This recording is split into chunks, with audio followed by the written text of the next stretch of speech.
I should thank Farah to start with, for as a board member of Yalla, for inviting me. Maybe she wants a good one on her paper.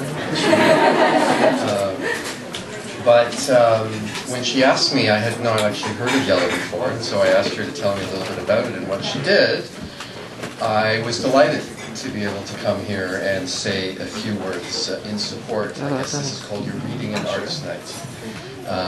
But I think just more generally, your desire as a board and organization to get people with different views to somehow transcend those and to meet together as human beings, and I couldn't think of a more important kind of agenda.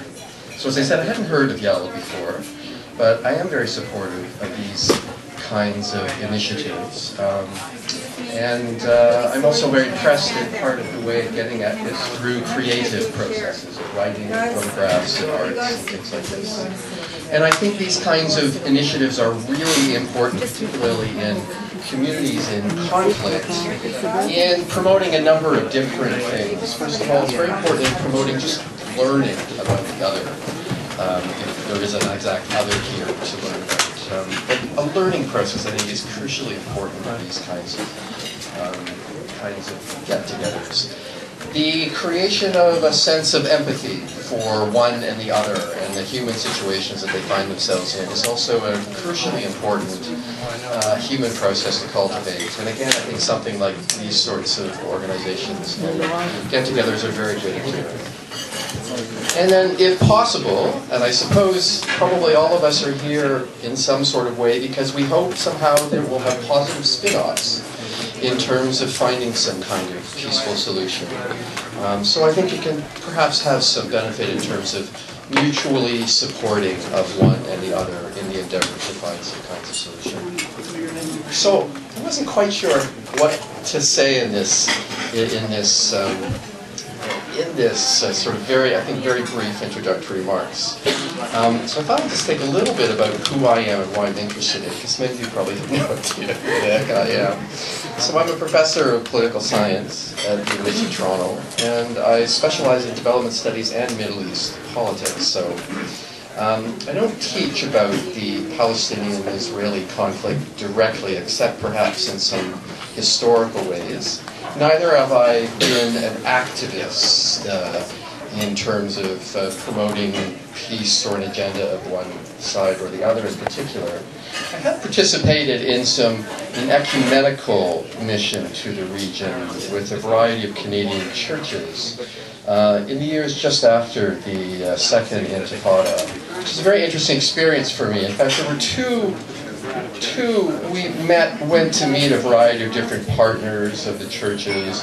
The most interesting ones were the partners that had organizations that were working together. There were two meetings in that mission that for me were particularly interesting. One in a very positive way and one in a not so positive way. The positive one was when we met two women's organizations, one in the Palestinian community and one in the Israeli community.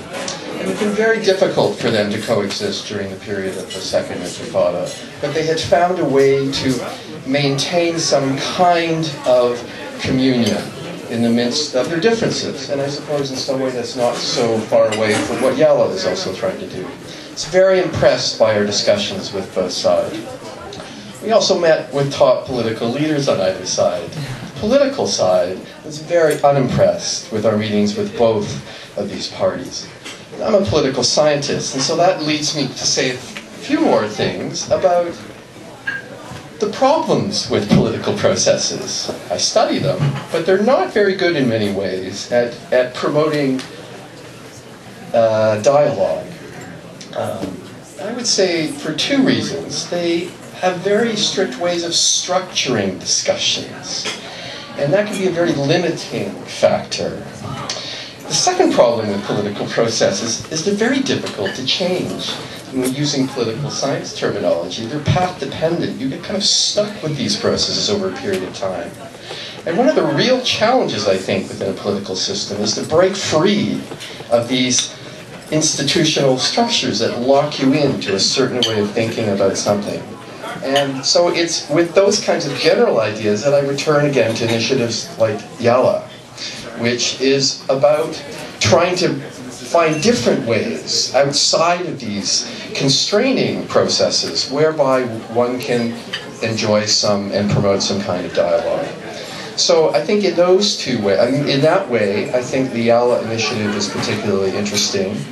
And then finally, I think the other way in which Yalla is particularly, I think, encouraging for me is to see an organization whose initiative comes from youth, from people who have the vitality and the energy, and I think most importantly, the imagination, to think about something in different ways outside of the structures which they seem to inherit. So, speaking then as a political scientist who's a bit critical of the political institutions and processes that he studies, I applaud your initiative, and I am very pleased to be here, so thank you for asking me.